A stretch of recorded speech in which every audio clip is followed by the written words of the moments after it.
Hi, I'm Ned, and I've started streaming. This is a recording from my live stream over on twitch.tv/NedMakesGames. I'm live most Mondays, Wednesdays, and Fridays at 10 a.m. U.S. Eastern Time. I'd love to see you there. All right. Hi, everybody. It's been a while. I hope you've had a great day so far. Yeah, sorry for the lack of streams lately. Just been really busy with everything going on, but I think next week I'm gonna be able to get back into the schedule. But anyway, I hope you've all had a great week. Oh, hey, Leafin, so there you are. Yeah, good morning. Okay, so I guess we'll get started with your project. Let's see.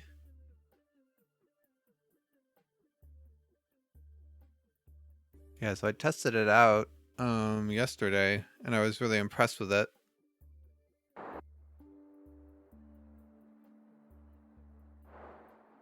Yeah, I like I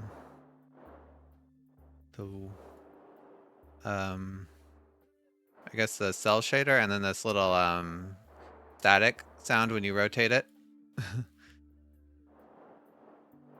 That's kind of what struck me first. It reminds me, like, I guess that's kind of what you're going for, but it reminds me kind of like when you hold a shell up to your ear and you're supposed to be able to hear the ocean.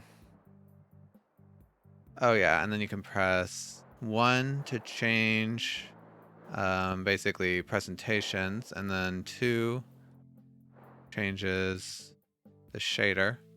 Oh, you know what? I should let's pause my music. And then 3 generates a new shell with the same shader, and then 4 changes the color palette. It's pretty cool though. Did you program the mesh generation too? I guess you must have, because it seems random. That's pretty cool. Is it like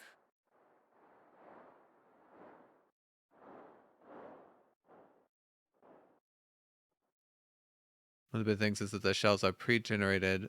Okay, you didn't program it, but you did have to sort through a bunch of bad ones. Oh, I see. Well, still, that's pretty cool. I was gonna ask, like, are they meshes or SDFs or something like that? I like this kind of dithering shader.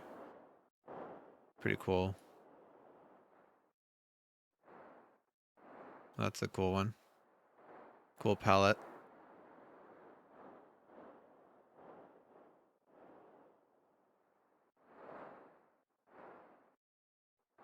Yeah, I think you did a really good job. It's very polished for what it is. One of the details is the rotating system. Yeah, that's pretty smooth. I like how it keeps like an angular momentum.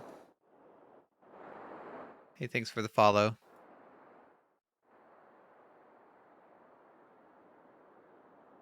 And it's pretty responsive as well.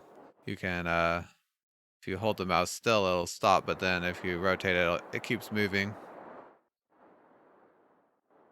Oh, okay, so it does use a rigid body. That makes sense.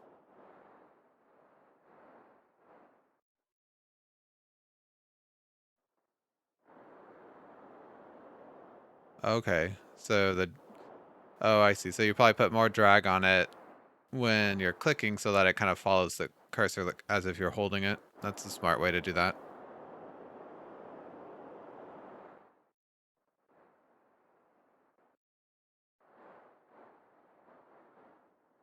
Yeah, I like this shell with the holes in it.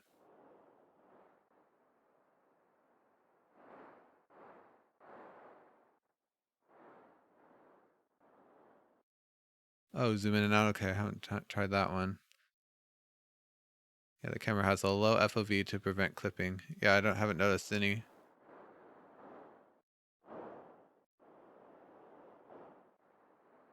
Yeah, I'm trying to look around to see if I can get it to clip, but it doesn't seem like it.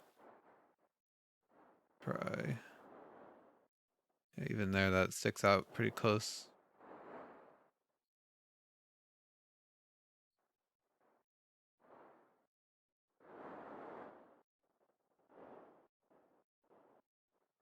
Yeah, here you can really see the toon shader. There's a slight ramp between the two tones. Okay, so there is some, yeah, when you zoom in, you can kind of see you've animated the light a little bit. It's really subtle, but I think it's, yeah, when you zoom out, it's really hard to tell. But yeah, that's a nice effect too. The angle of the frontal wobbles slowly. Oh, okay, so that's what's going on. Okay, so you're changing like the Fresnel effect. Okay.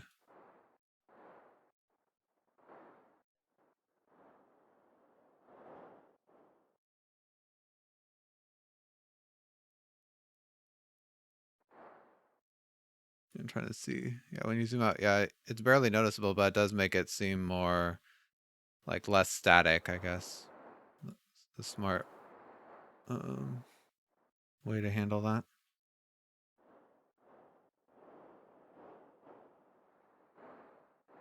Okay, I like this blue as well.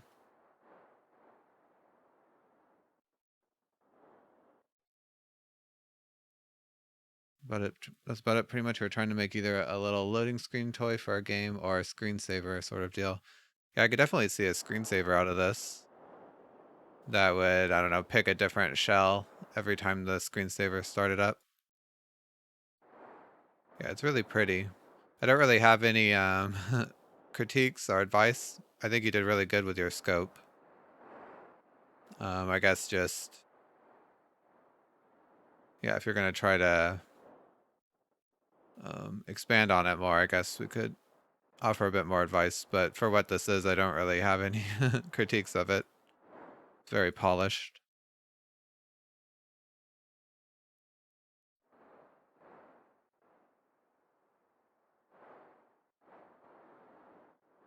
That looks cool. I like the texture on this one.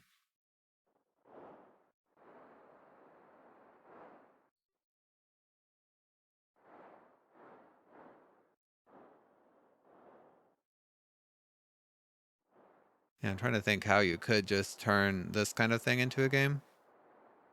I wonder if you could do some kind of... Well, this one is giving me like Marble Madness or Monkey Ball type idea where, I don't know, there's a ball that's attracted to the center of the shell and you have to kind of rotate it to get it to the goal somehow. But yeah, I'm not saying it actually needs to be a game. I'm just trying to think about how you could turn it into one.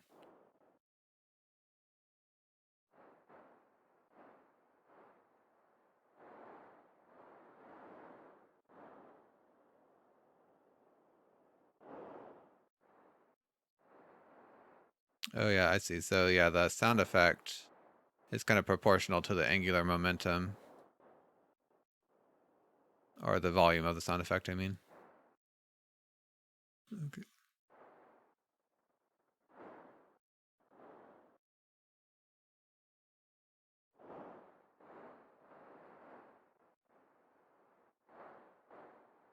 Right. So did you, for your tune ramp, is each color, like did you assign or pick out a color for each, I guess, segment on the tune ramp, or is it like a gradient based type thing? Because I like, this one in particular is pretty striking because it goes from pretty cold highlights to this warm red shadow.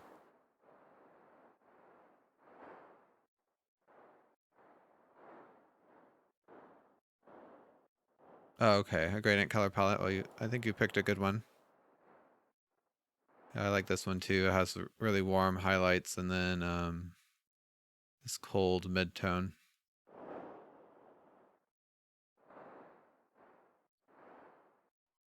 Anyway, let's see. So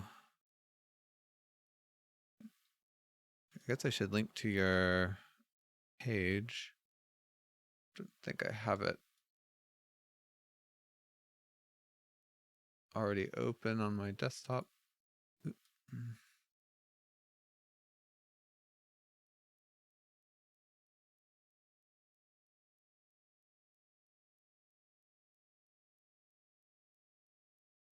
Let's check it out.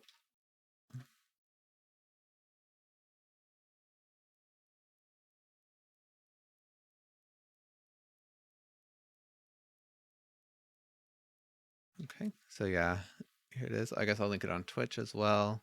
And I'll put a link in the video description when this goes live. But yeah, it's very cool. Just a cool little thing to look at. Like I said, I don't really have any critiques. I think you did really good with what you've decided to do. And yeah, it's very polished too. So yeah, I'd anybody who's interested to go check it out.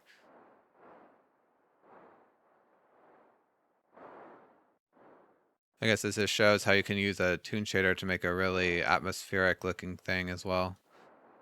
It'd be cool to try out this art style for like a whole game. Just keep it kind of monochromatic. I wonder how that would look.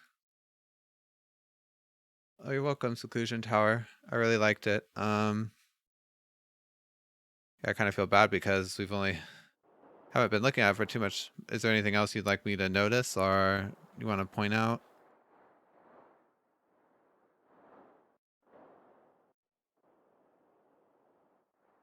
It's kind of interesting, this little bit here.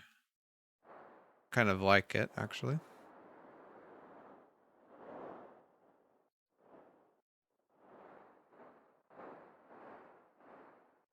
All right, Leafinza. Well, yeah, not a massive amount to it. But yeah, but like I said, it's very well done. So yeah, thanks so much for um I guess letting me showcase your project on my stream. Okay, yeah, so do you have like an outline render on this, or is that just the toon shader effect? Or the Fresnel effect? So yeah, I was trying to see here. It seems to always keep this black outline on the shell, but I'm trying to notice if it's an actual outline shader or if it's just the rim lighting. Okay, so there's no outline shader, so yeah, it's just the rim lighting. So it looks really, it like looks a lot like one, so you're not quite sure what's causing that effect. Yeah, well, it looks like, yeah, I guess it's probably just the way that you have your light set up, since the light is coming straight or close to the camera view, then anything that's, perpendicular to the camera view would not receive much light, which probably gives off this um, kind of pseudo outline, but it looks really good regardless.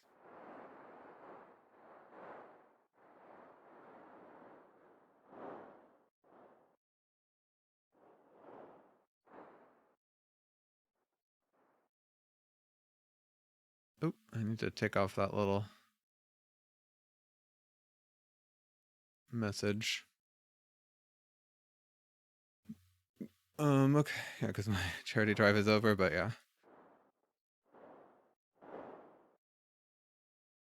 Okay, well, I guess we'll move on, but yeah, thanks again, Leafinzo. I really appreciate it, and everybody, please go check out his project. I'll put links once more in chat. Yeah, it's really pretty.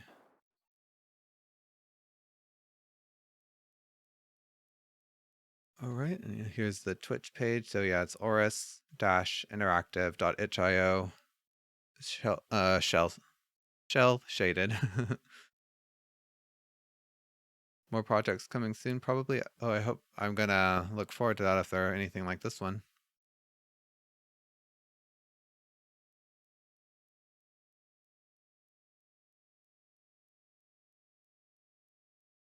Okay, so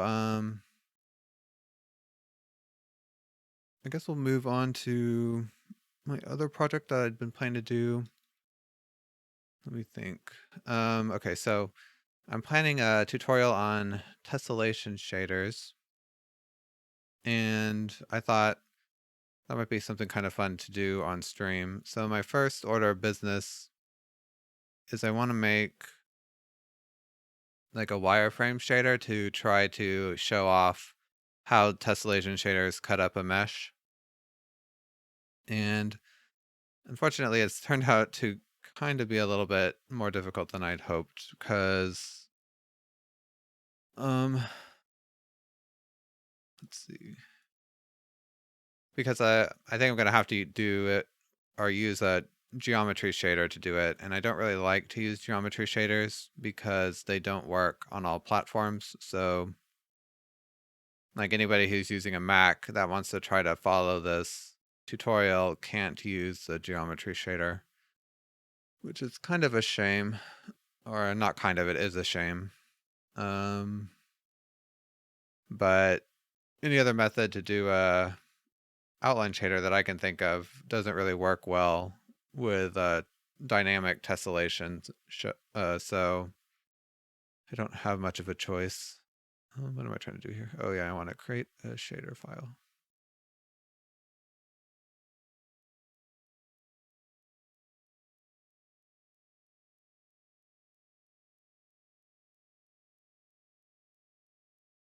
Okay, so yeah, we'll just, I've kind of done a little research, but as you can see, I'm going to code everything from scratch. Okay, yeah, and you have to create a kind of empty script, an empty C sharp script to get Visual Studio to see your shader files. So that's why I've done that right there. Okay, I guess I can turn the music back on now.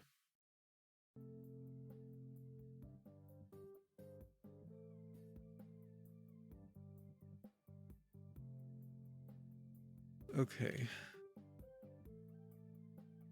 Let's clean this up a little bit. I like to do a different curly brace format. Don't know what properties we'll want, so I'll just leave that blank.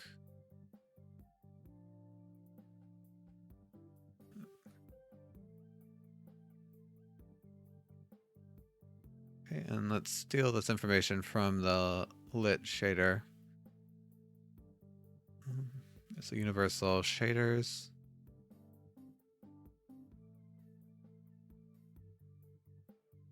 Okay, so this is the default URP lit shader graph. And you can just kind of copy the passes. I guess I won't worry about a shadow cast or anything for now.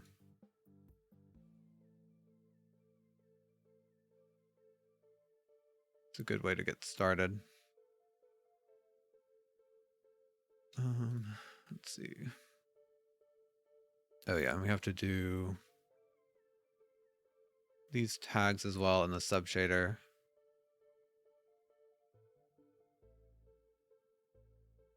Okay, so opaque, universal. Oh yeah, this one. Don't need to keep those in there. Okay, I think I'm gonna have to bump up this target for tessellation.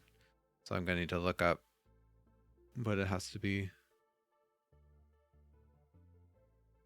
I think I'm missing a curly brace. Yeah, the orange one at the... Yeah, Visual Studio is not very good at keeping the format for shader files. Okay, so we can keep these to default for now. And this stuff is all keywords from the lit material, so we don't need that. These are all keywords defined by URP for lighting. I think I'll delete them for now because I don't know how we're gonna shade this. Okay. I guess I don't need that either, so. Okay, I guess mostly what I wanted to look up was this pragma. Okay, and then we need to include our shader file.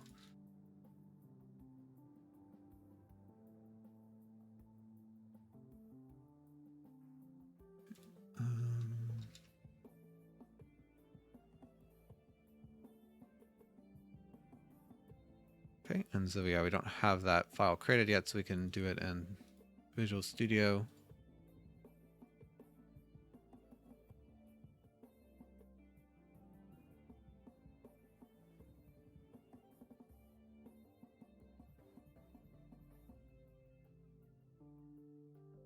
Okay, delete that. So first let's make a guard keyword, and what this does is just make sure that for whatever reason this file has a 2 hash includes in the shader, that the compiler will only include the first one.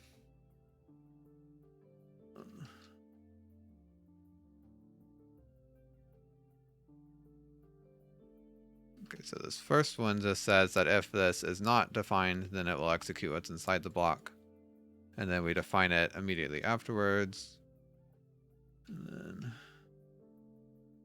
yeah, we end the if region.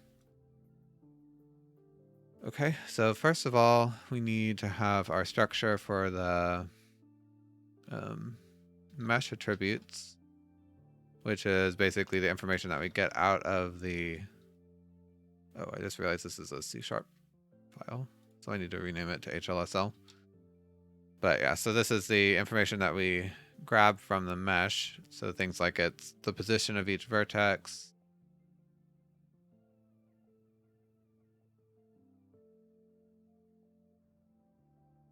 and I think that's about all we'll need for now.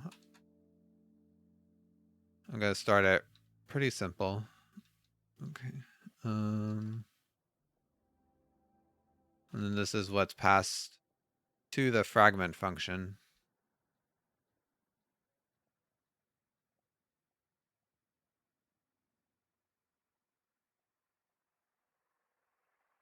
All right, and if you're new to text shaders, this is like when you have to send information between shader functions, you have to tag them with, excuse me, this little keyword, which is called a semantic, and it basically tells the renderer what data is stored in this function or field. So here, when we tag it with the position semantic, that means that the renderer will automatically place the position of each vertex into this variable for us. And there's all different ones. There's normal, tangent, vector. And then this SV position tells the compiler that this is the position on the screen of this vertex. Yeah, and these offset, or these suffixes, I usually just put on there to make it really clear like what space these are in. So this is an object space, and then this is in clip space, which is basically a fancy screen space type thing. Okay. All right, so let's do the vertex function. And it will return an interpolators object. And it takes in an attributes object. Okay, so this vertex function will run once per vertex on the mesh, and it needs to output the interpolators. And then the renderer will basically interpolate between the 3 vertices of each triangle to determine like what values this will have for each pixel on the screen, which the fragment shader will, and then the fragment shader will take that information and compute the final color. Let's see. So I want to, I guess I don't really need to do that. That's just if you want to like, I was going to initialize each of the values to 0, but I kind of want it to error if I don't fill one in, so we'll leave this how it is. So basically all I have to do is take the object space position and compute the clip space position, and Unity has a nice little, or URP I should say, has a good helper function to do that. I think it's in shader variables functions. Yeah, so get vertex position inputs. We give it the position and object space, and it will return a structure that has world space, view space and clip space, and even screen space. But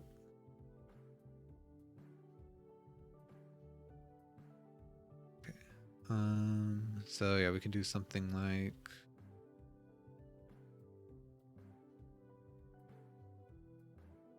unfortunately HLSL doesn't have the var keyword.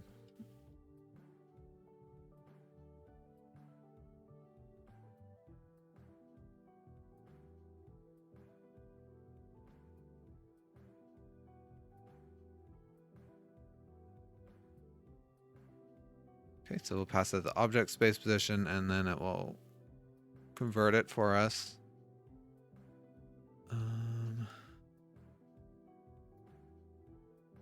So we could just pass it straight through for now. This gets a little bit more complicated later, but this will be fine for now. And then we can do our fragment function. So it returns a float 4, which is color. And I'll take the interpolators. And then we also have to add a semantic here to tell it that this return value is the color for the screen. So I think that's SV color is the semantic for that. Okay, actually, I don't think that's right. Let me look up shader from a different.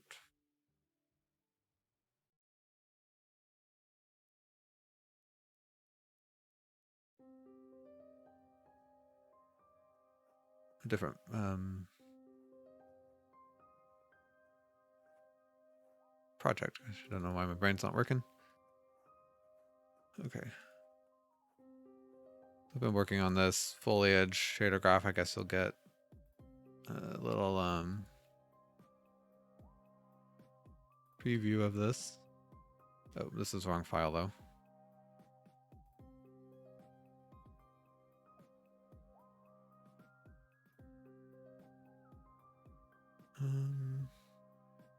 Oh yeah, it's SV target. Oh yeah, and the reason it's SV target, not color, is because this can also output like depth. Okay, so for here, we basically just want to return some color. So let's just set a flat color.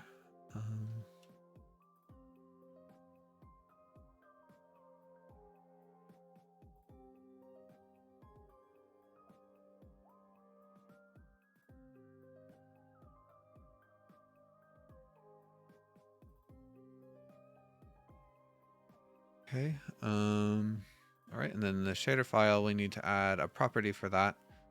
So wireframe color.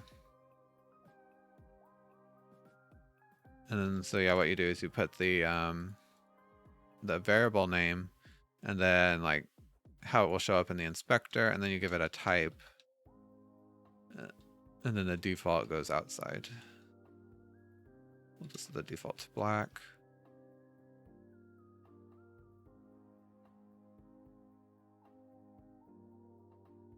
Okay, so yeah, this is a really simple shader, but it'll be good to start simple, and then we'll add in more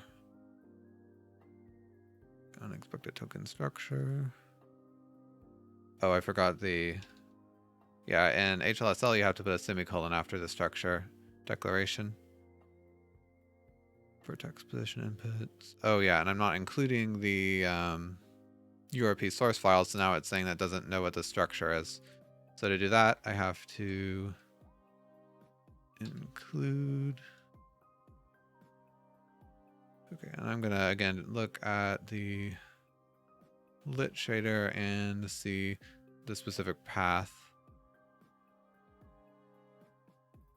So this is, so it's the URP package.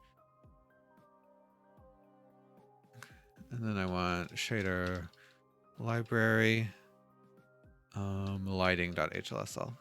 And this will just include pretty much anything that I might want to use in this shader. Okay, Get position inputs. Oh, I forgot the vertex. Okay, not all control points return a value. Oh, yeah, I forgot to return output. Okay, elements, SV position.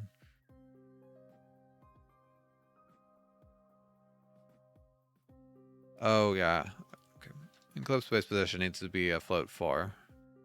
So it was just telling me that the SV position semantic expects a float 4, but I'd only tagged it as a float 3. So it's saying that the 4th component wasn't filled. All right. I don't need that.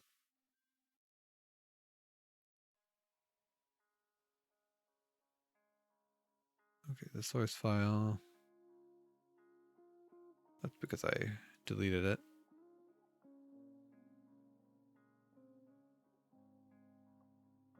Okay. Well, I'm not sure. Yeah, I think the Visual Studio project is getting confused. So I think if I just delete this, it will get rid of that warning. That's because I forgot to rename the file extension when I created the project. Okay, well, I've deleted it, but it's still showing up there. It doesn't really matter. I think Unity will still run. Okay, no.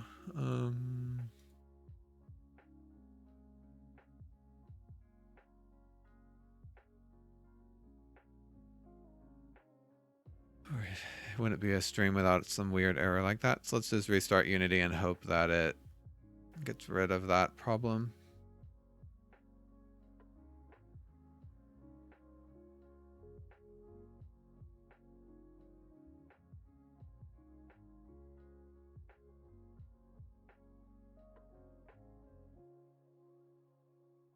Okay, so now it's fixed itself. Okay, so let's create just a sphere. Oh yeah, I know. Okay. Yeah, I was gonna say I haven't even set up the URP. And the reason I can tell is because the default material and the built-in pipeline is kind of white, but then the default material for URP is usually a little darker.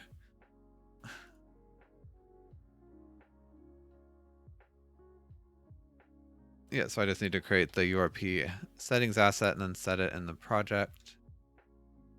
Pretty easy to do. Oh, I guess while I'm here, let's set this up. Oh yeah, and I want to make this linear color.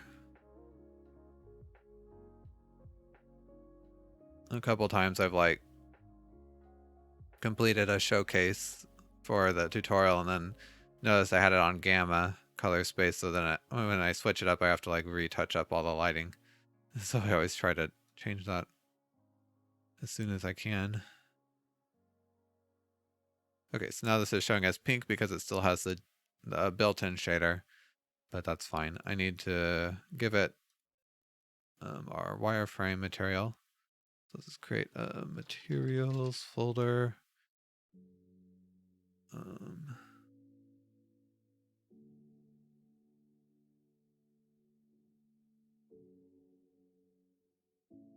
Right, and then okay, let's just leave it black, I guess.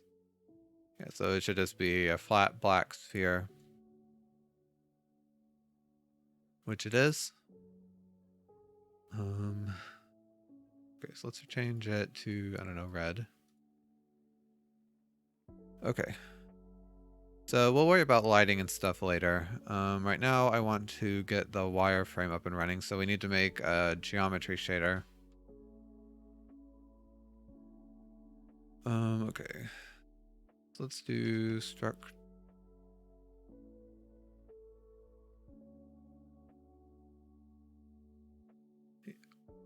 So I always think attributes and interpolators work really well when you just have the vertex and fragment, but then when you start to add in the other shader stages, I start to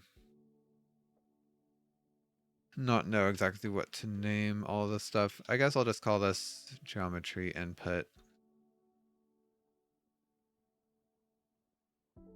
Okay, so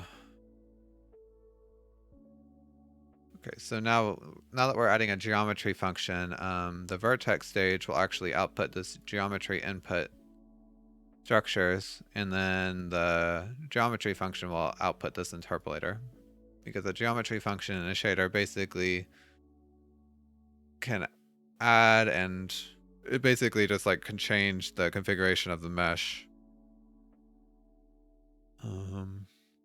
So the vertexes in the original mesh become more like a control point and not an actual vertex to be drawn.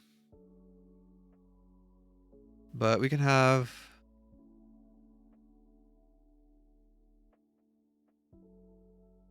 the vertex function go ahead and compute this in world space. I don't know if it really matters if it's in world space or object space, actually. It doesn't. So yeah, might as well just make it object space, I guess. No reason to do two conversions. Okay. So Interpolators Geometry. I'm trying to remember the signature for this.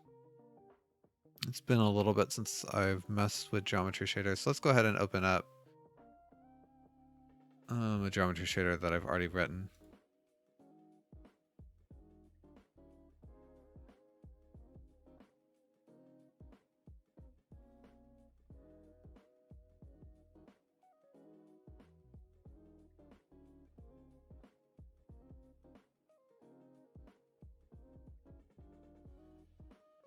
Okay, alright,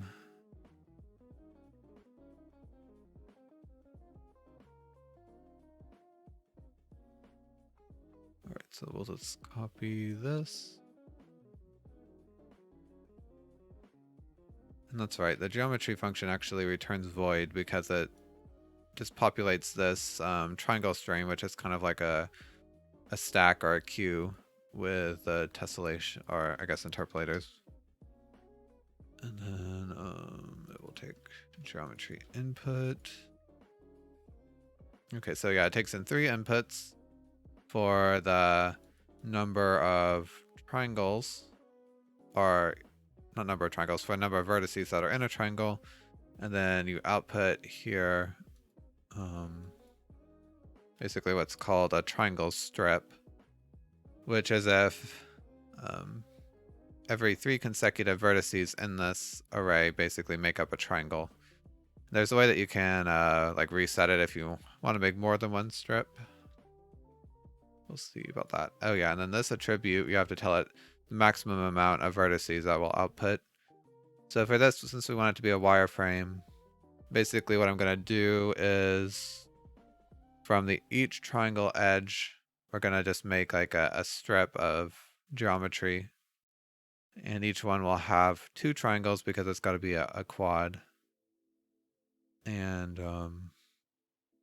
so I guess that's 6 total.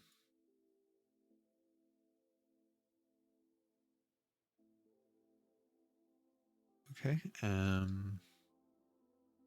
guess we'll have to change this, but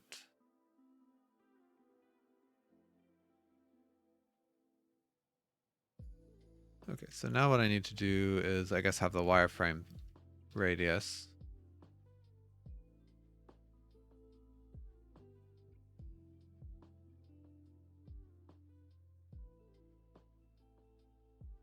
Okay, so we kind of need to inset each triangle by this radius.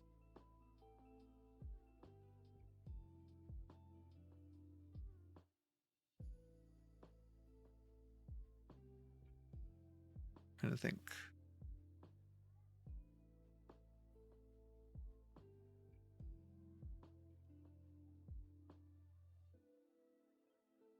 What's the good? Basically, we need to bisect each corner and find that line, and that's the direction that will inset. Let's see here.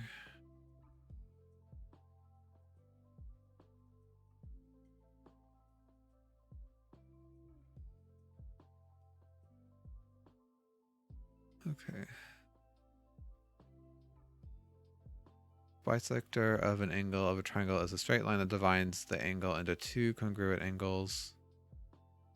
Three angle bisectors meet in a single point called the incenter. Okay, so we basically just need to compute this incenter, and then we can find a vector pointing from each corner towards it.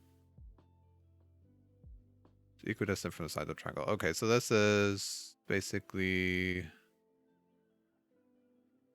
Okay, so that's actually pretty easy to calculate, because that's, if you have barycentric coordinates, it's 3, 3, 3, or 0.3, 0.3, 0.3. So it's basically just the average of each of the points, I think. I guess let's find that. Calculate triangle incenter, just to make sure.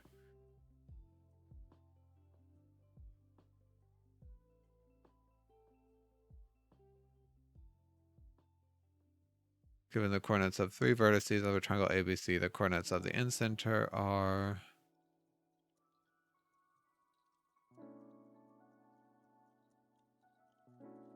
Okay, so it's not quite the average.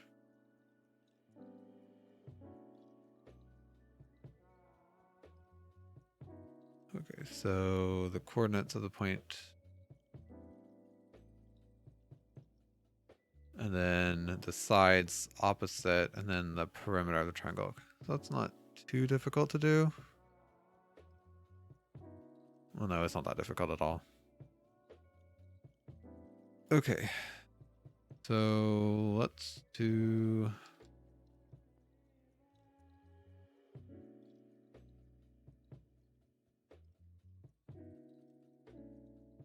Okay, and for int I equals 0, I less than 3.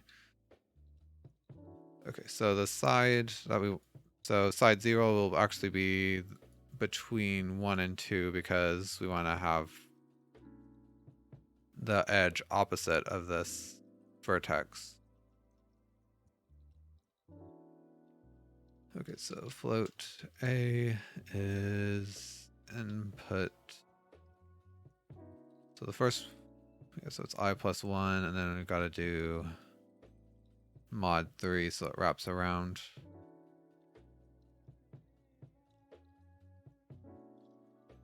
I'm sure there's probably a more shadery way to do this. I'm not using integers and loops, but maybe we'll look into that later. Okay, so side length I is the length between A and B. Okay. Or I guess a distance. Okay. And while we're here, we can also calculate the perimeter. This will start at 0.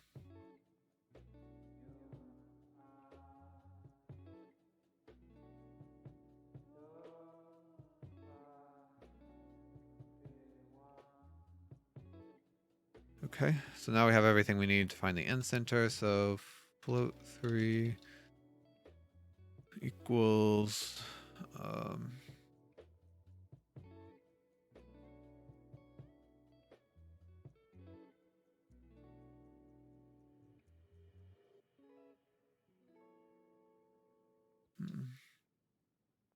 okay, I guess we could do all in one thing. We could also do this in a loop as well. So I have it all set up to be looped.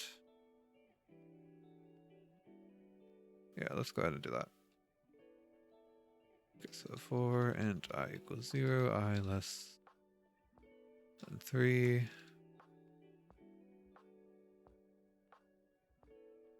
So inputs. Oh yeah, I also did this one. This should be a float 3. And this should be, I need to grab the position out of the structure.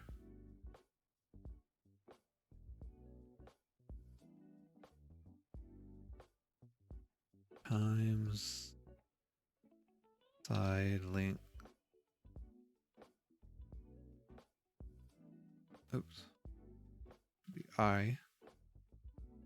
And then afterwards we need to divide by the perimeter.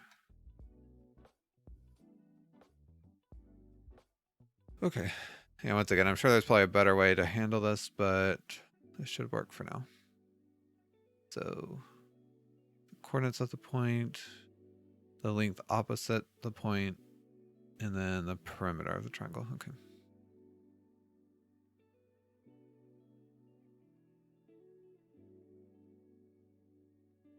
All right, so now, and then we can get the inset direction from this.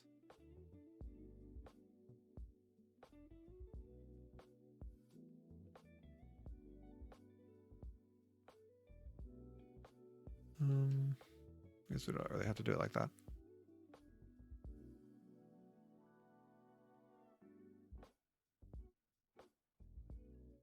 Okay, I think what I'm gonna do, float 3.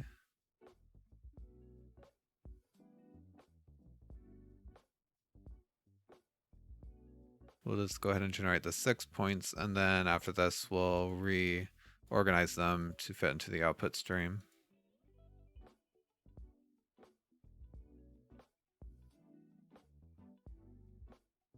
Okay, I don't need that right there.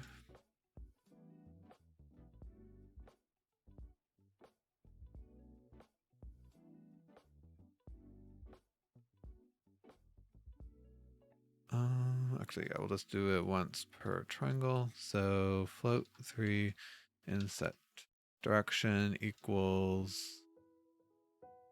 So it's from this, the position to the end center.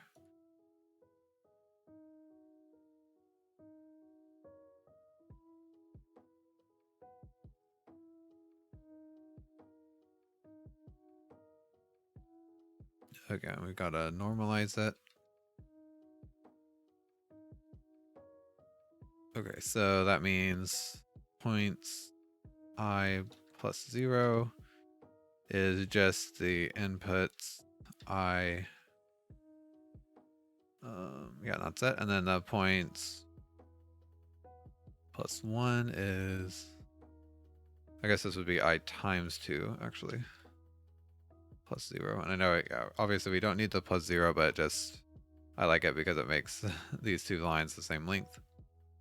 And this will be the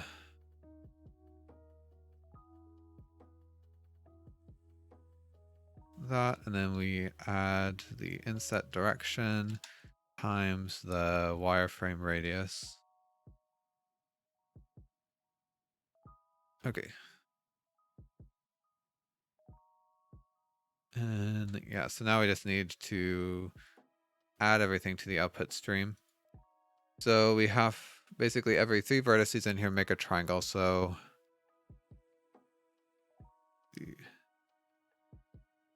think it'd be easiest if I can draw a little diagram to help me visualize.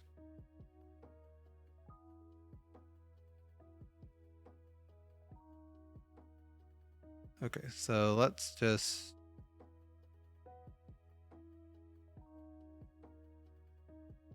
it doesn't really have to be pretty. This is our triangle, and then we have oops.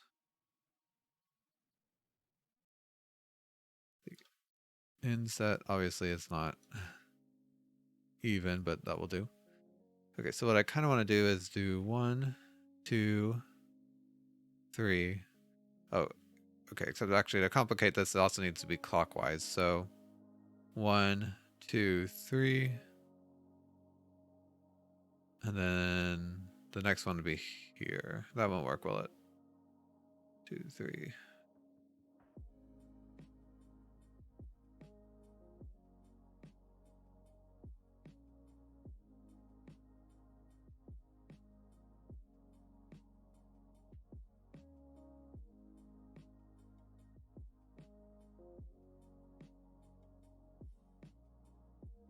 Okay, because then it would wind like that, and then this edge would have to be on the next triangle, but it's not. So I think maybe we need to start there. Okay, so then it would wind clockwise from here, here, here. And then this edge would be part of the next triangle, which is true. So that would go here, here, here. Is that? That's counterclockwise.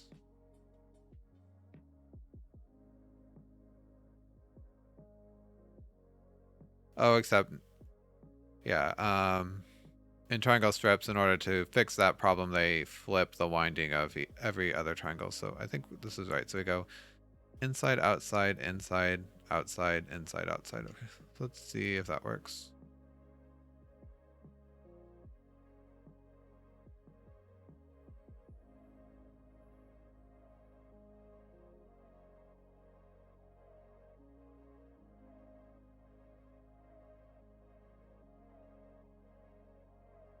Okay.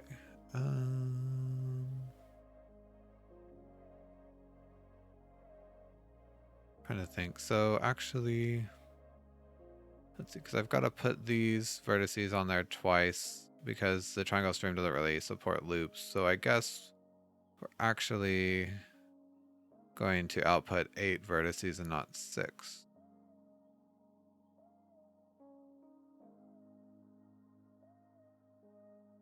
That's fine. Okay. Yeah, like I said, this wireframe shader is not really for production because it uses geometry function, which is just not the best for anything that wants to go on a Mac. So I'm not too worried about it being the most efficient.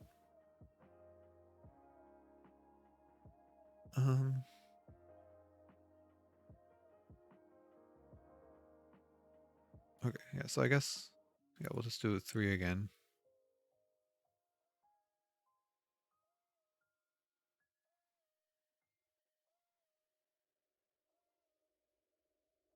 Okay, so output stream, append.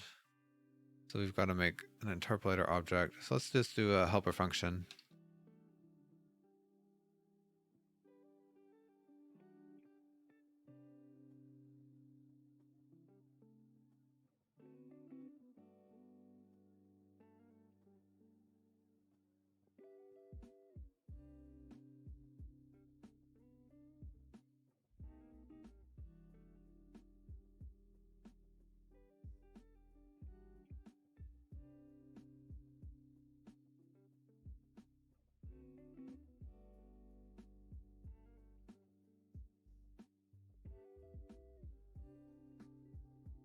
Okay, yeah, so again, this could be a little bit more efficient, but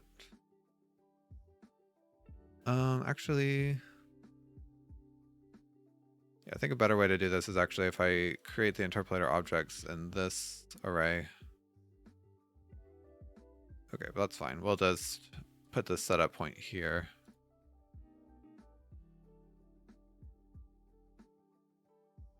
That way we won't have to calculate this multiple times. Okay.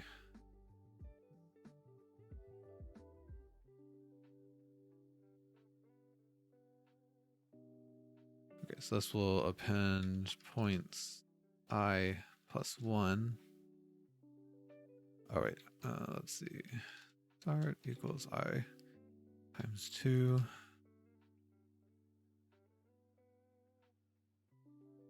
Okay, so this is so this will always be equal to the outside point at this corner. So if we add 1, we get the inside point. And then we want the outside point, and then we want the next on the list. So we've got to add 2, but since we do that, we might overflow. So we need to do a modulus 6.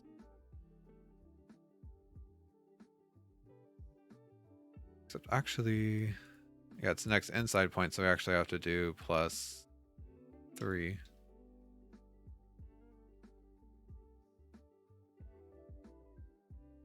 And then plus 2.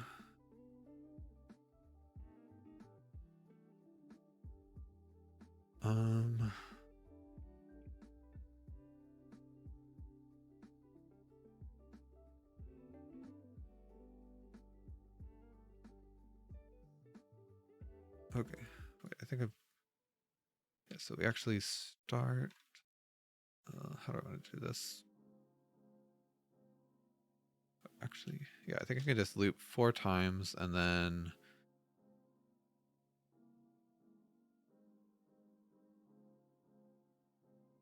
I just do mod 6 here. Because the other way I was doubling up on vertices. Because we only need to do 8 total. I think this is equivalent. It just goes inside, outside for each corner. But yeah, then unfortunately we have to double up on the first set just because the strip doesn't do loops otherwise.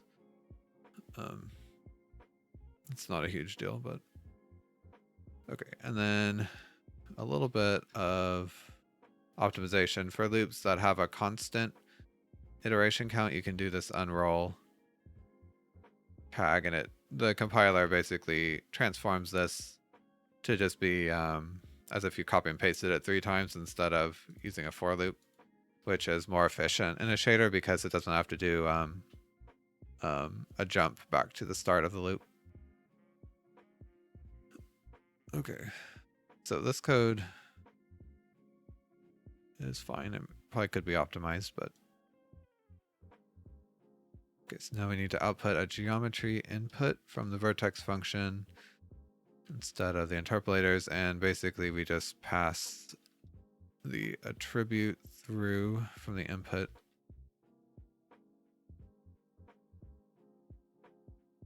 Or the object space position through from the attributes is what I was trying to say. Okay. And now I need to tell the shader that we're using a geometry function by doing another little pragma here.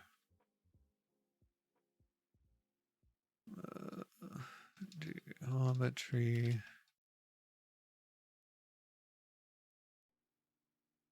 Okay. Interpolator. Should be interpolators, I guess.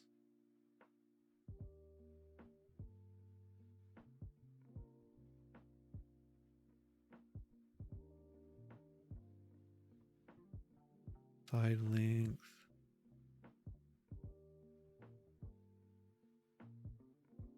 Oh, yeah, it's just side lengths.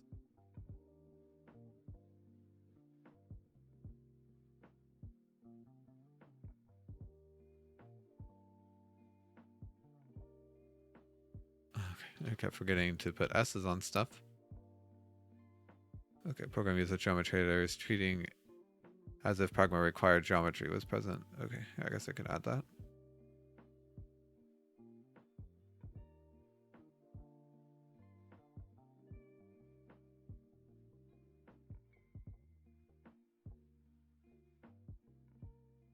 Okay, yeah, this little error in HLSL when you declare a variable here, it actually isn't out of scope for the rest of the function, so it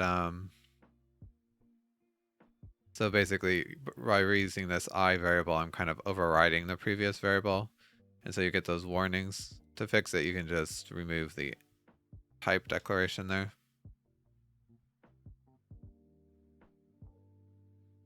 Okay, so that works, but we see we have nothing drawn.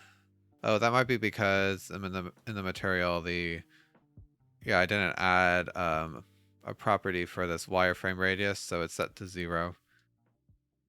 Hopefully that's what the problem is, because that's pretty easy to fix.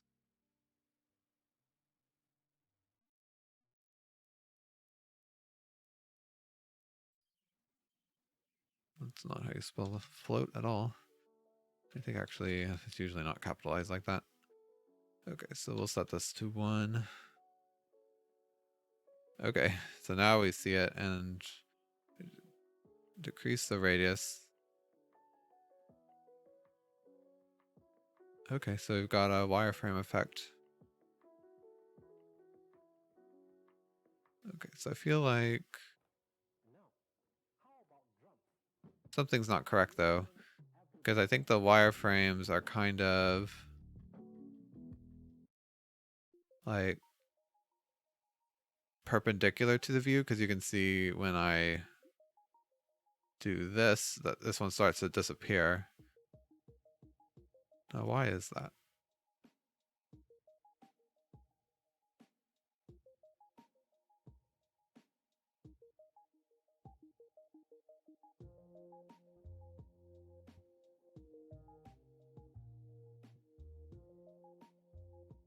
Yeah, that's definitely what's happening, because we can also see the wireframe's really thick near the edges.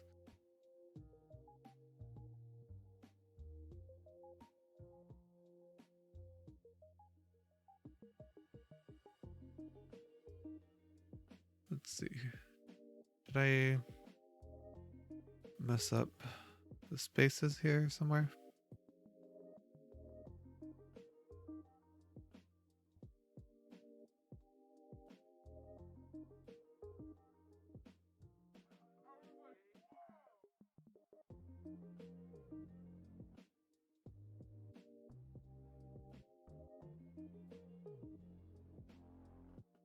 Huh. Because I thought, okay, well maybe I accidentally used world space somewhere where it should have been object space, but don't really see anything.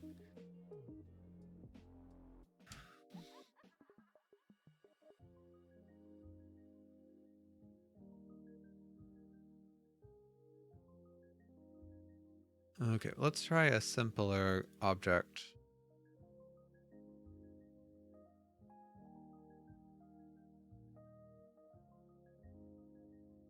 And let's do an even simpler one.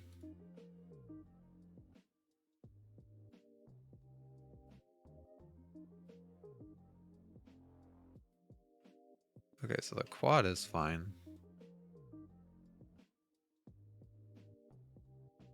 Oh, is it like... Okay. I was thinking maybe the culling is messing it up. And we're seeing the... No, but here you can kind of tell it's like... I don't know why it's doing that.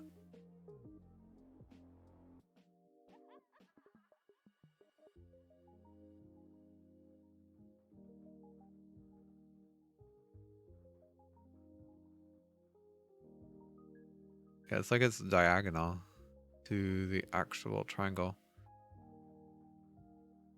Don't know.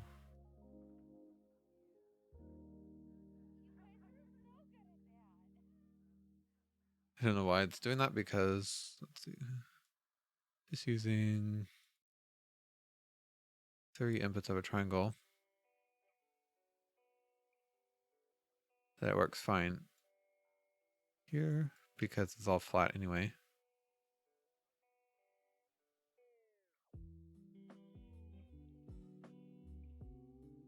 Although, yeah, there's something.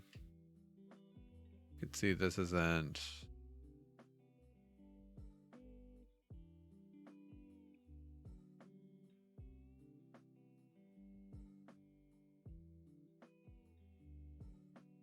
Okay, so this is kind of, I mean, it doesn't look like how you'd really want it, because when it bisected these, yeah, so the incenter is actually here, where really when you look at this, you would think the incenter is here, but this is actually mathematically correct, because it's working on triangle instead of the entire quad. So yeah, there's nothing wrong there, but maybe is it the same thing that's happening for all of these? So it's just kind of an optical illusion. That might be.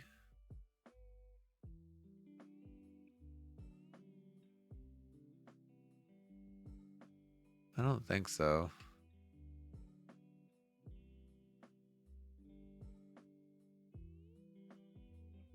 Okay, let's turn off culling and see if it works better, and then maybe you can see if it was a culling problem.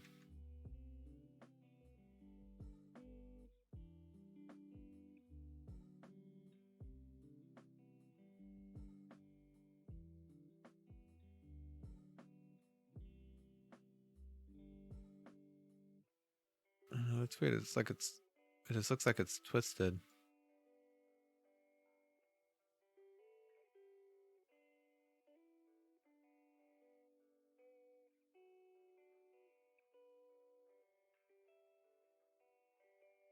Okay.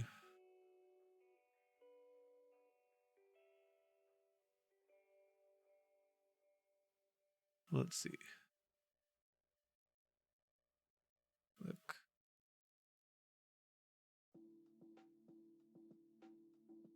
Talked about it on this channel before. A tutorial writer that I really like named Cat-like Coding also has a tutorial on wireframes, so maybe we can see what our problem is here. Oh gosh, my hair is getting super fluffy.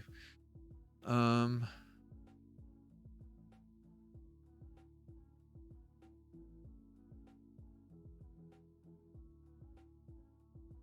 he's talking about geometry shaders here. Okay, so he does it with barycentric coordinates, which is probably simpler, but I kind of wanted to have a constant, like, radius inwards, but I guess maybe that this doesn't work.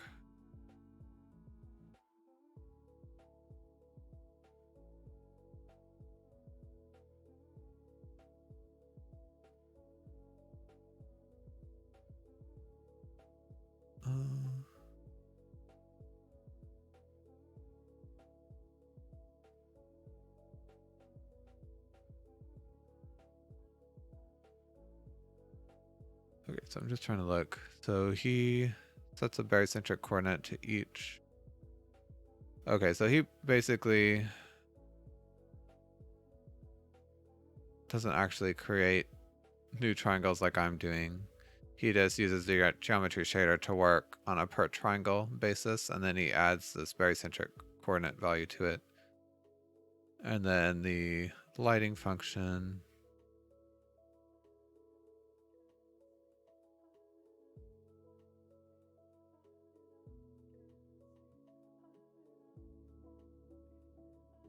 Okay, well, that does look pretty good. Maybe we can just do something like this.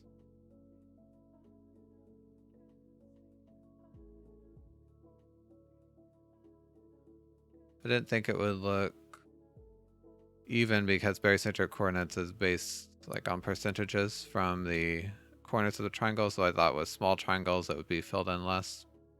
But maybe he does something to handle that.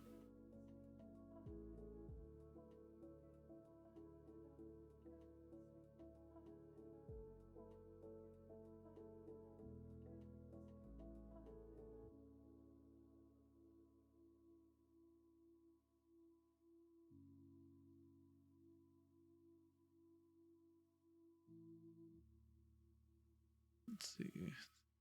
Wireframe effect is looking good, but only for triangles. Okay, so this is where he fixes that issue. Lines are affected by view distance because they're part of the triangles. To keep the wire thickness constant in screen space, we have to adjust the range that we use for the smooth step function. The range depends on how quickly the measured distance to the edge changes. Okay.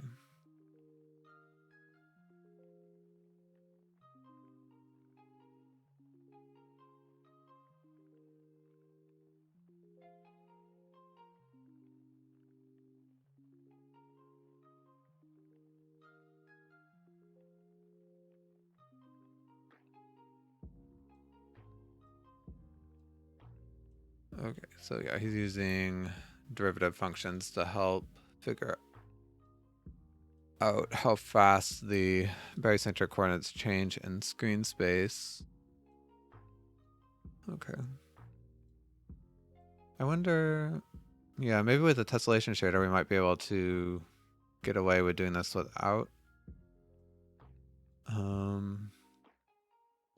a geometry function after all, because in tessellation shaders you can sometimes get a handle on each triangle. I guess we'll have to look into that. Okay, so let's try this method. I guess I'll keep this code around. Yeah, we'll actually comment this whole thing out.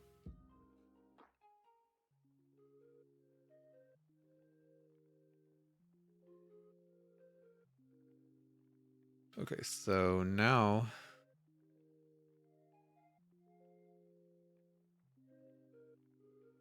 this is set to 3 because we only, basically we don't change anything. We just are going to give the interpolator a barycentric coordinate value.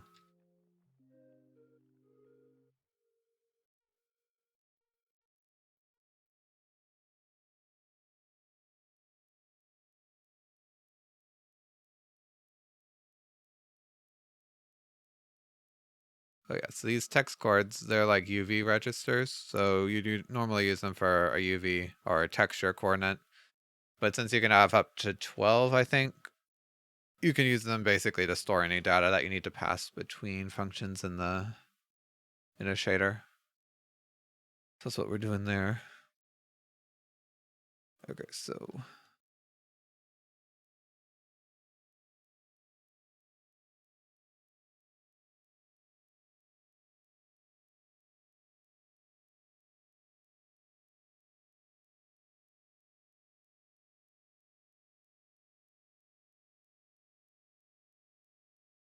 I'm happy to see I haven't dropped many frames this stream.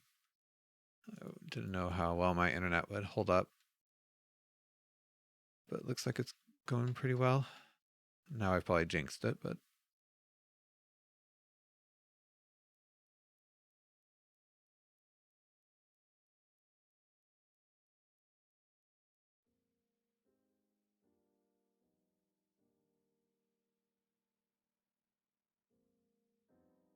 okay. And then we just gotta give each output triangle its own barycentric.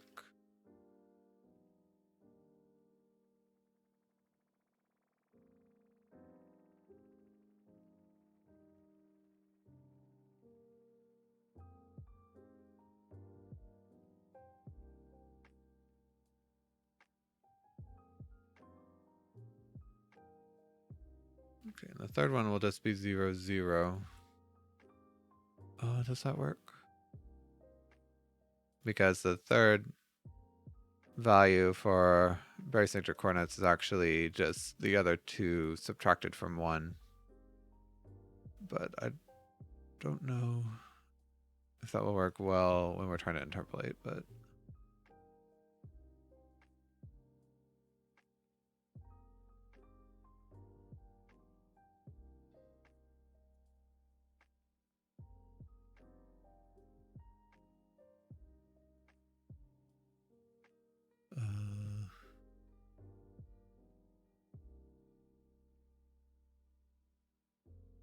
okay, so that is what he does right there.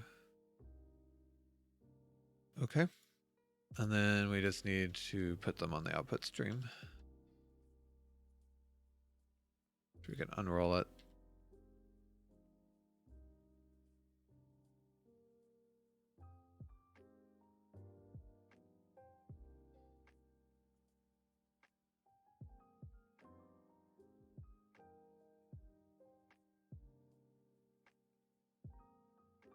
Okay. All right, so for here,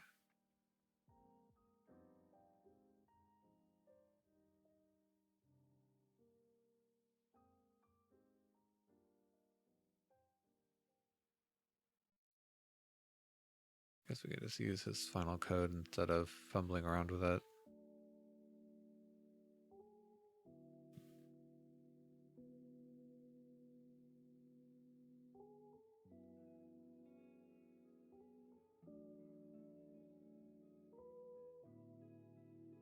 Okay.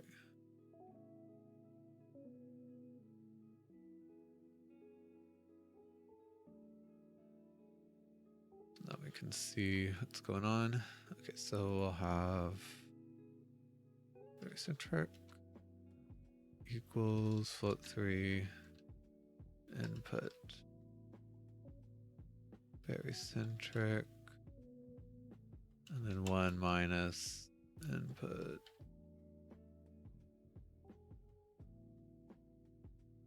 dot x minus dot y. Okay, and then this will tell us like the change in each. So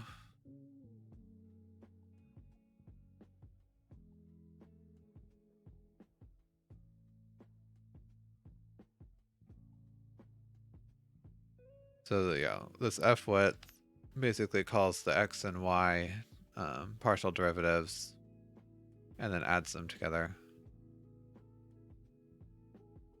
And yeah, I have a whole video on partial derivatives if you've never worked with them in shaders before. But basically what it does is it compares the value of the barycentric on pixels next to this fragment's pixel and returns a difference. So it's a good way to like tell when something changes on the screen.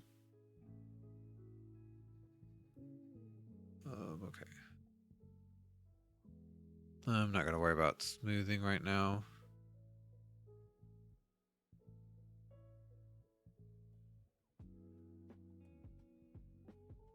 Well, I mean, I guess I might as well since it's already there. Okay, so this won't really be a radius anymore.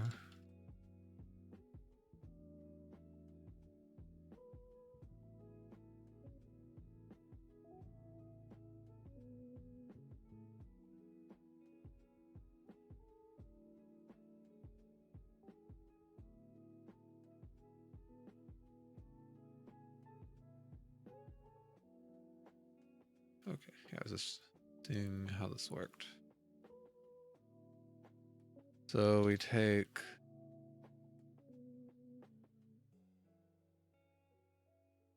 so there's like a smoothing factor, I guess, which is just the deltas times the wireframe smoothing.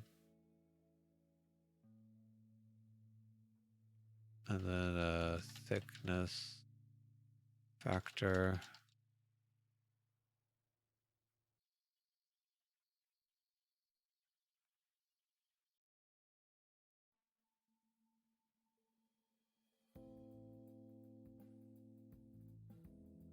Okay, and then let's call this stepped barycentric.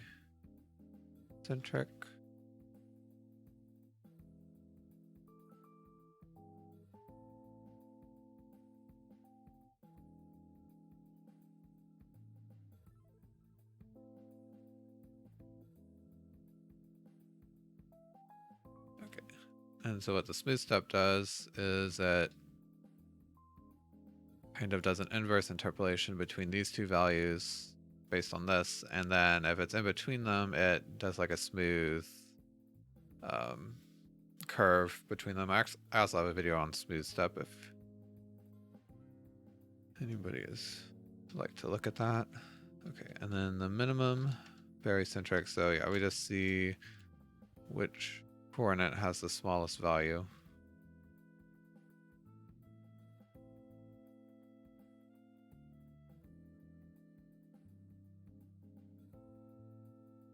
Where's my weird? My little cursor has disappeared. I wonder if I accidentally pressed a button to do that.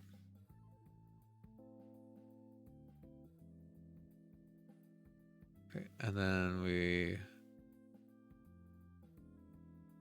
interpolate between them, but I think I actually want to do I don't know.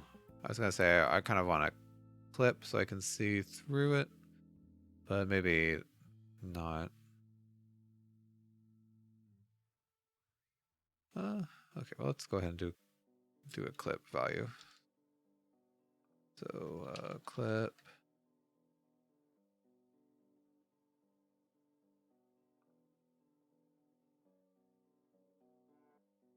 Although, okay, so smooth step always returns something between 0 and 1. Okay, I guess we'll just see how it works.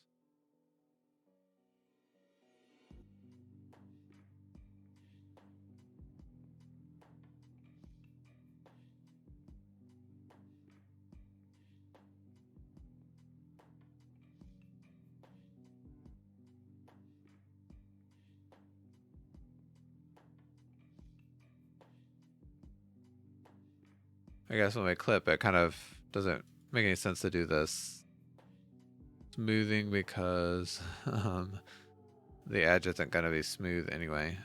Yeah, so that was kind of silly, but let's just see how it works.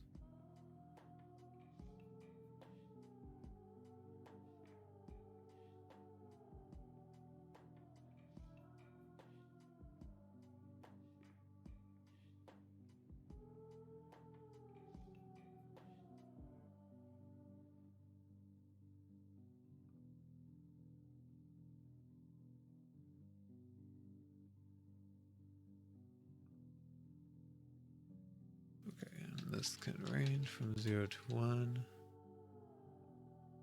The other ones actually can range between 0 and 1 as well, because the barycentric coordinates always do.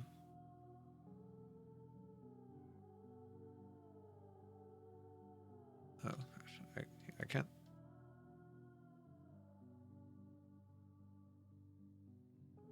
Okay. Kind of annoying about the cursor. I'm gonna close it and reopen it.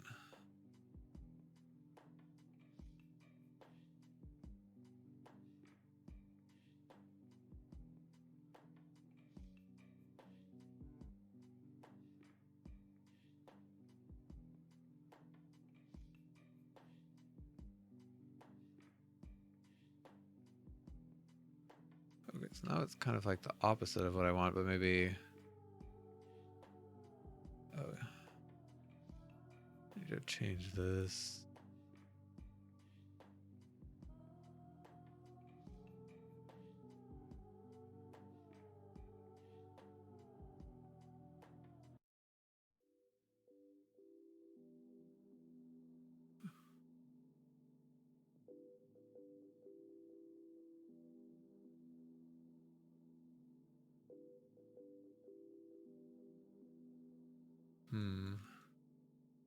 It's like, oh, you know what? I think it's like opposite of what I want. So what I need to do here is just do 1 minus.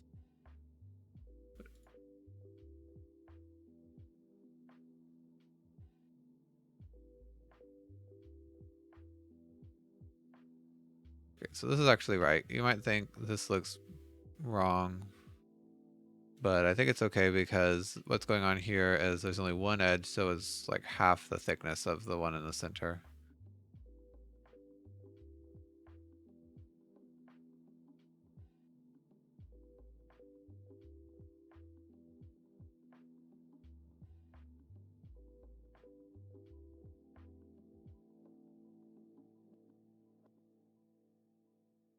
With the clip threshold. Doesn't actually make any difference, but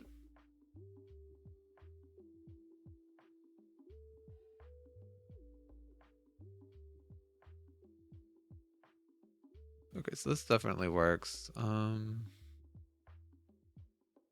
kind of wish that the thickness was a little bit more configurable.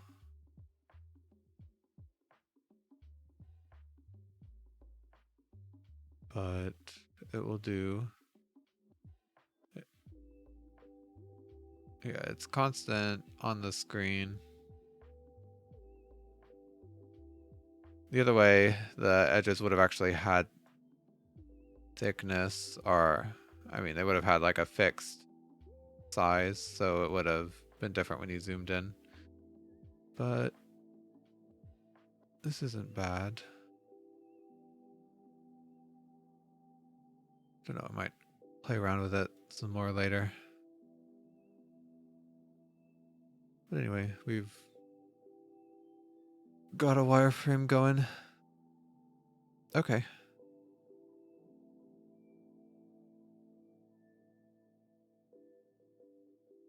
All right. Well, I know this has been a kind of short stream than normal, but I actually have some stuff I've got to get ready for the weekend. So I mostly just wanted to get on and do Leaf Enzo's project. But next week, I should be able to stream normally. Oh, hi, i3.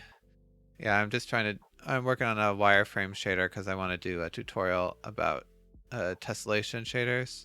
And I kind of needed a wireframe shader to show how tessellation shaders split up a mesh.